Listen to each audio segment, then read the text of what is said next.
आज इस लेक्चर के अंदर हम लोग बात करेंगे टाइप्स ऑफ स्टेपर मोटर की। पिछले लेक्चर में मैंने आपको बताया था स्टेपर मोटर क्या होती है, हमने उसका स्टेप एंगल कैलकुलेट करा था।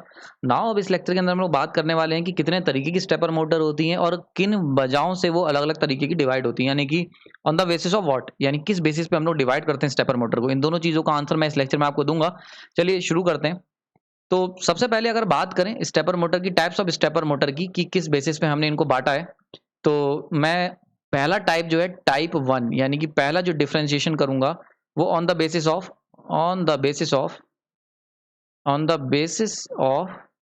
Rotor type. रोटर टाइप कह लो या रोटर स्ट्रक्चर कह सकते हैं।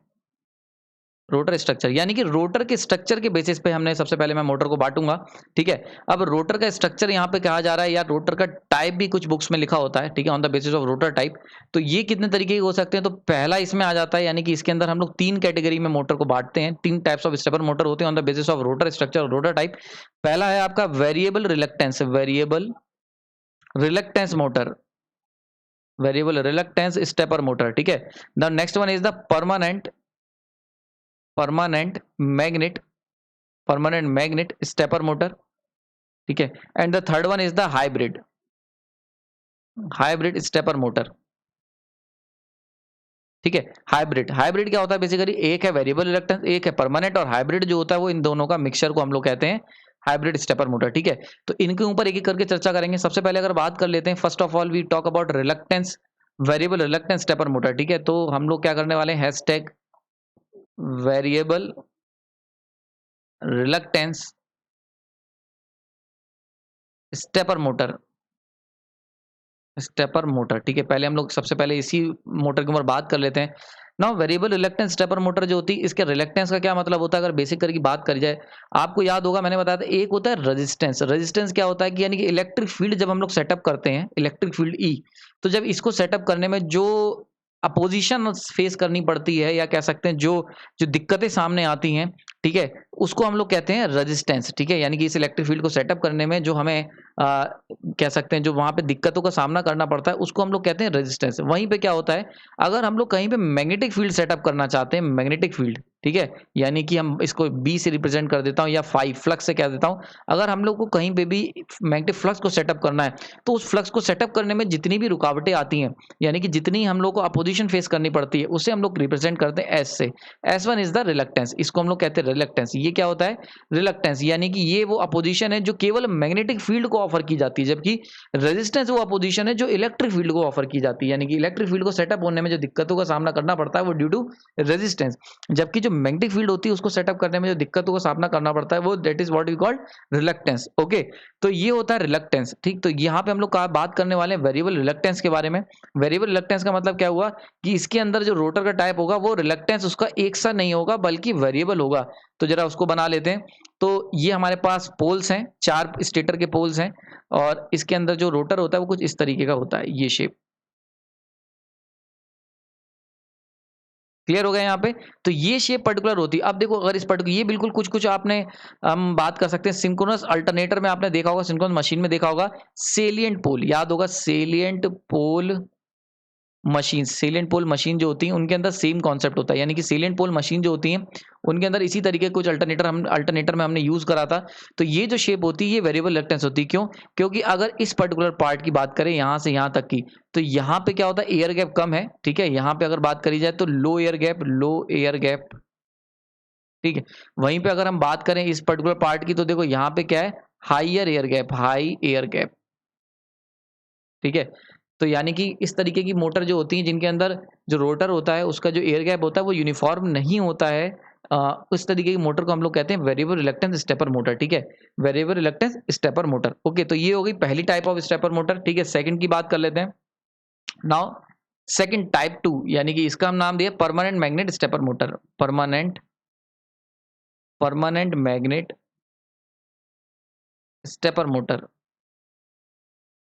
मोटर। ठीक है, इसके अंदर क्या होता है भाई, जैसा कि नाम है परमानेंट मैग्नेट, तो इसके अंदर जो रोटर होगा वो क्या होगा, परमानेंट मैग्नेट का शेप का होगा। यानी कि रिलक्टेंस की देखो कोई बात नहीं है, क्योंकि इसके अंदर हम लोग क्या होता है, खास बात क्या है, किसी भी तरीके की वेरिएबल रिलक्टेंस की बात नहीं है, यानी कि कांस्टेंट रिलक्टेंस लिया जाता है, इसके अंदर कांस्टेंट रिलक्टेंस लिया जाता है।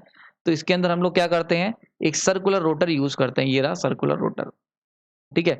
लेकिन परमानेंट मैग्नेट यानी कि एक नॉर्थ होगा एक साउथ होगा। दिस वन इज द इस तरीके का जो स्ट्रक्चर होता है, जिसमें हम लोग क्या करते हैं कि एक सिलिंड्रिकल रोटर यूज करते हैं, लेकिन वो रोटर जो होगा वो परमानेंट मैग्नेट का बना होगा। तो ये जो शेप होती है, यानी कि इस तरीके का अगर रोटर स्ट्रक्चर हम यूज करेंगे तो हम इसे कहेंगे परमानेंट मैग्नेट। स्टेपर मोटर का नाम दिया जाता है इसको। क्लियर हो गया यहाँ पे। Now third one is the, तीसरे टाइप की बात कर लेते हैं। Third one is your hybrid, यानी कि हमने क्या करा, मिक्सचर कर दिया है। Third one is your hybrid. Hybrid का मतलब क्या हुआ कि आपने मिक्स कर दिया है। तो मिक्स मतलब इसके अंदर हमने क्या करा है, reluctance variable variable reluctance motor भी शामिल करी है। वेरिएबल रिलक्टेंस मोटर का भी कुछ हमने लिया है, और हमने यहाँ पे परमानेंट मैग्नेट का भी कुछ पोर्शन लिया हुआ है। तो ये कैसे लेंगे, तो परमानेंट मैग्नेट की वजह से हम लोग क्या, देखो वेरिएबल रिलक्टेंस की वजह से हम लोग क्या करते हैं, इसकी शेप जो होती है वो कुछ ये रखते हैं,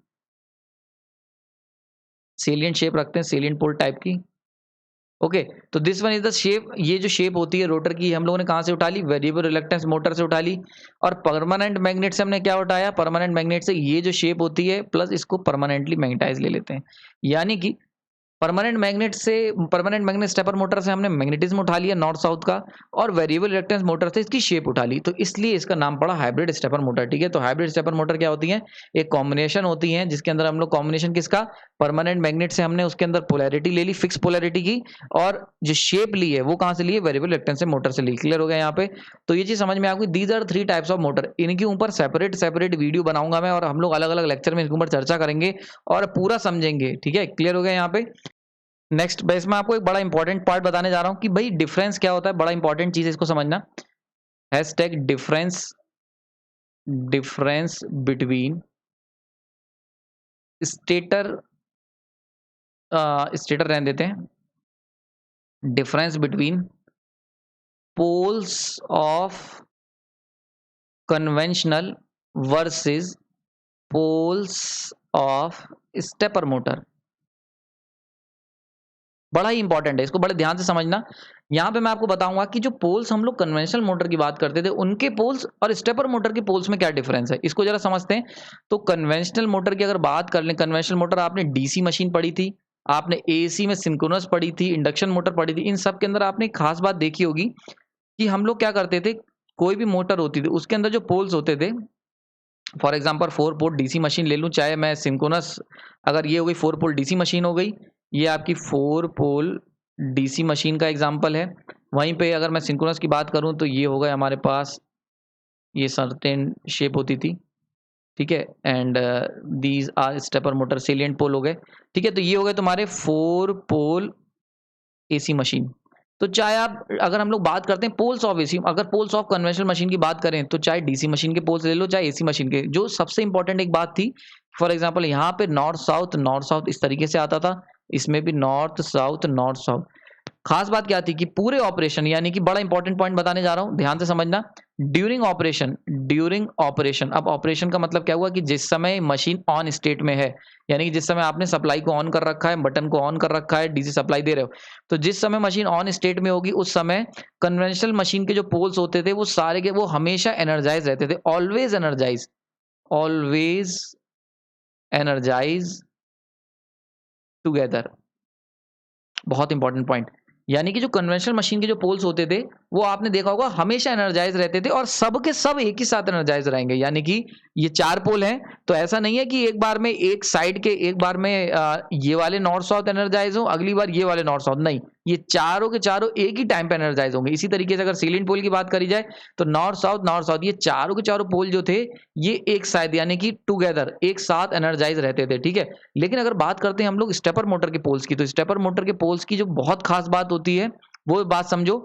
अगर हम यहीं पे स्टेपर मोटर के पोल बना लेते हैं, यहाँ पे जगह नहीं है, नीचे बना देता हूँ थोड़ा सा, for example this one, 1 2 3 4, this one is the 4 pole stepper motor, 4 pole stepper motor. अगर 4 पोल स्टेपर मोटर की बात करें तो एक टाइम पे, एक पर्टिकुलर टाइम पे या तो ये दोनों एनर्जाइज होंगे, एक पेयर ऑफ पोल एनर्जाइज होगा, यानी कि ए और ए डैश एनर्जाइज होंगे, या फिर एक टाइम पे बी और बी डैश एनर्जाइज होंगे। यानी कि इसका क्या मतलब हुआ, one pair at a time. बहुत इंपॉर्टेंट पॉइंट है। यानी कि अगर हम बात करते हैं स्टेपर मोटर की, तो स्टेपर मोटर के जो पोल्स होते हैं वो कन्वेंशनल मोटर के जो पोल्स होते हैं उनके मुकाबले इनके अंदर एक बार में एक पेयर ही एनर्जाइज होगा। बड़ा इंपॉर्टेंट पॉइंट है, ये आपको हमेशा याद रखना है कि अगर बात की जाए कैसे पहचानोगे कि कोई स्टेपर मोटर है कि आपकी कन्वेंशनल मोटर के पोल्स हैं, कैसे आइडेंटिफाई करोगे? तो जो कन्वेंशनल मोटर के जो पोल्स होंगे वो ऑलवेज एनर्जाइज होंगे टुगेदर, यानी कि एक साथ सबके सब एनर्जाइज होंगे। जबकि जो स्टेपर मोटर के पोल्स होंगे वो one pair at a time. For example जैसे कि मान के चलते हैं 4 पोल स्टेपर मोटर है ये मेरी, ठीक है? और दो स्टेट बना दे रहा हूँ, 2 टाइम, ठीक है? ये मान लेते हैं टी, ये है हमारी क्या है? These are 4 poles stepper motor, stepper motor. ये 4 पोल की स्टेपर मोटर है। तो ये हम बात कर रहे हैं T1 टाइम की, ये हम बात कर रहे हैं T2 टाइम की। T2 टाइम और T1 टाइम। तो अगर T1 टाइम को देखें तो T1 टाइम पे मान के चलते A डैश, एक पेयर ऑफ पोल एनर्जाइज होगा, ये वाला, ये पर्टिकुलर पोल एनर्जाइज है। अगली बार T2 टाइम पे क्या होगा? ये वाला पेयर एनर्जाइज हो जाएगा, पोल पेयर B डैश। ठीक है? तो देखो इसके अंदर क्या हो रहा है, एक बार में एक पोल ही एनर्जाइज, 1 पोल पेयर, ठीक है? ये क्या है? 1 पोल पेयर, यानी कि एक बार में एक पेयर ऑफ पोल ही एनर्जाइज होगा और एक बार में चारों के चारों एनर्जाइज नहीं होंगे। क्लियर हो रहा है? जबकि यहाँ पे क्या था, कन्वेंशनल मोटर की अगर बात करें, इसके अंदर क्या थे, ये सारे देखो, ये वाला भी पेयर और ये वाला पेयर, यानी क्या हुआ, ऑल एनर्जाइज टुगेदर। जबकि ये क्या है, 1 pair at a time. I hope ये समझ में आ गई होगी, ये डिफरेंस क्लियर हो गया होगा। बड़ा इंपॉर्टेंट डिफरेंस होता है कि स्टेपर मोटर जो कन्वेंशनल मोटर्स होती हैं और स्टेपर मोटर के जो पोल्स होते हैं उनके अंदर बीच में क्या डिफरेंस होता है। तो ये चीज आपको इस लेक्चर में बिल्कुल क्लियर हो गई होगी।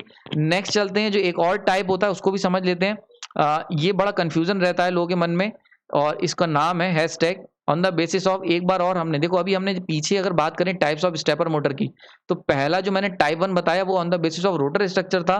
नाउ दूसरा टाइप बता देता हूं डिफरेंशिएशन का, वो है on the basis of stack, stack. ठीक है? तो स्टैक के बेसिस पे भी स्टेपर मोटर डिफाइन की जाती हैं, बनाई जाती हैं। स्टेपर मोटर स्टैक क्या होते हैं उसको समझते हैं। तो स्टैक की अगर बात करें तो कुछ इस तरीके की इमेजेस होती हैं, ये आपकी बड़ी हेल्पफुल है। ठीक? तो स्टैक मतलब क्या हुआ कि जैसे मान लेते हैं ये पूरी शाफ्ट है, अब इस शाफ्ट पे यहाँ पे आपने एक रोटर लगा दिया, ये रोटर हो गया, और यहाँ पे आपने पोल्स लगा दिए। अगर इस तरीके का स्ट्रक्चर है तो इसे हम लोग कहेंगे वन स्टैक, यानी कि single stack stepper motor. Okay? लेकिन आपने क्या करा, इसी के ऊपर एक रोटर का पेयर और लगा दिया और एक स्टेटर पोल्स का पेयर और लगा दिया। तो this one is two stack stepper motor, two stack stepper motor. Clear हो रहा है? वहीं पे आपने क्या करा, अगर हमने क्या करा, एक कोई सेम शाफ्ट ली हुई है और उसके ऊपर एक रोटर, दूसरा रोटर और एक और रोटर लगा दिया। एक पोल पेयर, स्टेटर के पोल्स हो गए, सेकंड पोल्स हो गए एंड थर्ड पोल्स। ठीक है? इस तरीके की जो मोटर होगी स्टेपर मोटर, इसको हम लोग क्या कहेंगे, 3 stack stepper motor, 3 stack stepper motor. ठीक है? देखो कुछ ऐसी बनाया हुआ है। तो देखो this one is your first stack, ये आपका देखो ये वाला, ये आपका फर्स्ट स्टैक है। This one is your second stack and this one is your third stack. तो देखो 3 रोटर है, 3 स्टेटर है और एक ही शाफ्ट के ऊपर। तो दीज, ये कौन सी मोटर हो गई, ये हो गई 3 स्टैक स्टेपर मोटर। देखो यहाँ पे बनाया हुआ है, ये दिखेगी कैसे, अगर क्रॉस सेक्शनल व्यू देखोगे तो ये तुम्हारा स्टेटर हो गया and this one is a rotor shaft हो गई, रोटर शाफ्ट। तो देखो एक स्टैक ये है, एक स्टैक ये, 2 स्टैक 3। क्लियर हो गया यहाँ पे? और अगर इसकी मैं ओरिजिनल पिक्चर दिखाऊं तो ओरिजिनल पिक्चर देखो कुछ इस तरीके से दिखती है। This one is your first stack, this one is your second stack, this one is your third stack. तो 3 स्टैक की स्टेपर मोटर हो गई। तो this one is the on the basis of stack. ठीक है? तो सिंगल स्टैक अगर बात करें तो सिंगल स्टैक मैंने यहाँ पे बना रखा था, कैसे होगा सिंगल स्टैक, ये हो गई।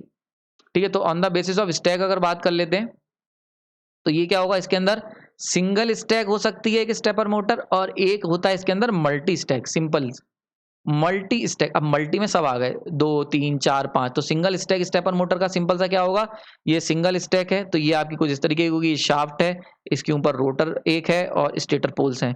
मल्टी स्टैक में अगर मान लेते हैं 3 वाला बना दूं, जो पीछे दिखाया था मैंने आपको, तो this one is 1 rotor, second rotor, third rotor, और ये पहले के स्टेटर पोल, ये दूसरे के स्टेटर पोल और ये तीसरे के stepper pole. This is the multi stack, यानी कि 3 स्टैक स्टेपर मोटर। क्लियर हो गया? अब अगर हम मार्केट से खरीदने जाएंगे तो कैसे दिखेंगे, तो देखो ये कुछ इस तरीके की मैंने आपके लिए एक फिगर बना के रखी है। तो this one is your 4 stack stepper motor. ठीक है? इसके अंदर कितने, ये 3 स्टैक स्टेपर मोटर है and this one is your 2 stack stepper motor है and this one is your 1 stack stepper motor. Clear हो रहा है? तो these all are multi stack stepper motor, multi stack stepper motor. ये सब के सब किस में आ जाएंगे? मल्टी स्टैक में आ जाएंगी, जबकि ये क्या हो जाएगी? Single stack stepper motor. ठीक है, तो आई होप ये चीज समझ में आ गई होगी। तो यहाँ पे मैंने आपको ये लेक्चर कंक्लूड कर देता हूँ। ये बहुत बेसिक लेक्चर था, इसके अंदर मैंने बताया सबसे पहले आपको टाइप्स ऑफ बताए। तो पहला टाइप था on the basis of rotor structure, वहां पे हमने वेरिएबल रिलक्टेंस सीखा, परमानेंट स्टेपर मोटर देखी, देन हमने हाइब्रिड देखी जिसमें हमने परमानेंट से मैग्नेटिज्म चुरा ली और वेरिएबल से हमने उसकी शेप चुरा ली। ठीक है, नाउ उसके बाद हमने क्या करा, फिर मैंने आपको इन सब चीजों के बाद मैंने आपको बताया कि डिफरेंस क्या होता है। यानी कि अगर हम बात करते हैं स्टेपर मोटर की स्टेटर के पोल्स की अगर बात कर लें, तो वहां पे मैंने आपको बताया कि जो डिफरेंट टाइप्स ऑफ पोल्स, यानी कि different difference between poles of conventional motor and poles of stepper motor. तो अगर कन्वेंशनल मोटर की पोल्स की बात करोगे तो उनकी खास बात क्या थी कि वो सारे के सारे एक ही समय पर एनर्जाइज थे, जबकि अगर स्टेपर मोटर के पोल्स की बात करोगे तो वन एट अ टाइम, देखो यहाँ पे बनाया हुआ था one pole pair at a time, यानी कि एक टाइम पे एक ही पोल पेयर एनर्जाइज होगा, सबके सब एक साथ एनर्जाइज नहीं होंगे। देन आगे चलते गए हमने, उसके बाद दूसरे type of on the basis of stack पे हमने स्टेपर मोटर को डिवाइड करा। तो वहां पे दो डिवीजन थे, एक थे सिंगल स्टैक, एक था multi stack. Multi stack motor कैसे दिखेगी ये भी बता दिया है। ये बहुत बड़ा कंफ्यूजन रहता है, तो ये चीज यहाँ मैंने क्लियर कर दी। स्टैक का कंफ्यूजन बहुत लोगों को होता है कि मल्टी स्टैक का क्या मतलब है। लोग क्या करते हैं, जो कंफ्यूजन होता है वो होता है ऑन द स्टैक को हम लोग पोल्स में कंफ्यूज हो जाते हैं। कई बार क्या होता है, हम लोग पोल्स या स्टेटर के टीथ जो होते हैं ना, उनमें स्टैक को कंफ्यूज करने लगते हैं। ठीक है, आगे मैं आपको जब बताऊंगा तो मैंने multi teeth stepper motor, multi teeth stator poles बताऊंगा, तो वहां पे क्या होगा, कई बार हम लोग सोचते हैं कि यार जो टीथ होते हैं ना वो स्टैक है, लेकिन ऐसा नहीं है। आई होप ये चीज क्लियर हो गई होगी। और यहाँ पे फिर मैंने आपको फाइनली जो मार्केट में मोटर आपको मिलेंगी तो कैसे पहचानोगे, तो मोटर की एक्सियल लेंथ देख के पता चल जाएगा, उस पर लिखा भी होता है। तो जो 4 स्टैक स्टेपर मोटर होगी उसकी एक्सियल लेंथ ज्यादा होगी, 3 स्टैक की कम होगी। इसी तरीके से मल्टी स्टैक स्टेपर मोटर और सिंगल स्टेपर मोटर का स्टैक स्टेपर मोटर को आप इजिली क्लासीफाई कर सकते हो।